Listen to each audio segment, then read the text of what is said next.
चेला किसी मकान से गुजर रहा था तो उसने देखा कि वहाँ पर मकान बन रहा है और मेमार जो है मकान बना रहा है। वो दीवार गिरी और जो मजदूर वहाँ पे काम कर रहा था वो उसके नीचे आके मर गया। राजा ने फौरन कहा इसमें कसूर माल के मकान का है तो माल के मकान को फांसी दी जाए। माल के मकान ने कहा इसमें मेरा क्या कसूर है, ये तो मेमार का कसूर है।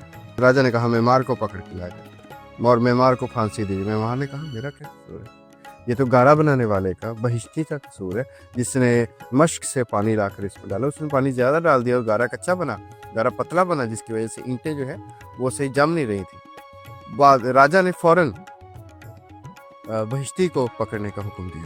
तो उसी वक्त बहिश्ती ने कहा कि ये मोटी गर्दन वाला मेरे से टकराया था, जिसकी वजह से मश्क से पानी ज़्यादा गारे में चला गया था, तो इसका कसूर है। तो उसको पकड़कर उन्होंने फांसी पर लटका दिया। जब फांसी पे चेला लटका हुआ था उसको फौरन याद आया कि उसके गुरु ने उसको एक अंगूठी दी थी कि मुश्किल वक्त में वो उसको अपने मुंह में डाल ले उंगली से उतार कर, तो उसका गुरु आ जाएगा। तो जैसे ही हुआ, जैसे ही उसने अपनी अंगूठी उतार कर अपने मुंह में डाली तो उसका गुरु जो है वो आ गया। हाफिजों को उसने कहा कि मेरे चेले को फांसी मत दो, मुझे फांसी दो।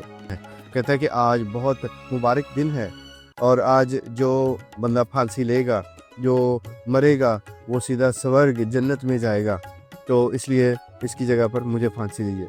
जब ये बात सुनी तो मुहावजों को लालच हुआ कि जन्नत में जाने के लिए ये गुरु क्यों जाए, हम क्यों ना जाए। और मुहावज आपस में चेमुगुइयाँ करने लगे।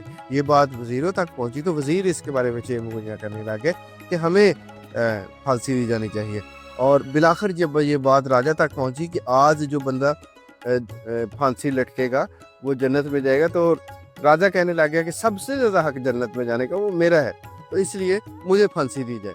और यूँ राजा को फांसी हुई और गुरु ने अपनी दानिशमंदी अक्लमंदी की वजह से अपने चेले की जान बचाई। तो इस पूरी बस्ती का नाम अंधेर नगरी था और उस राजा का नाम चौपट राजा था। तो वहाँ से एक कहावत मशहूर हुई कि अंधेर नगरी चौपट राजा, टके शेर भाजी टके शेर खाजा,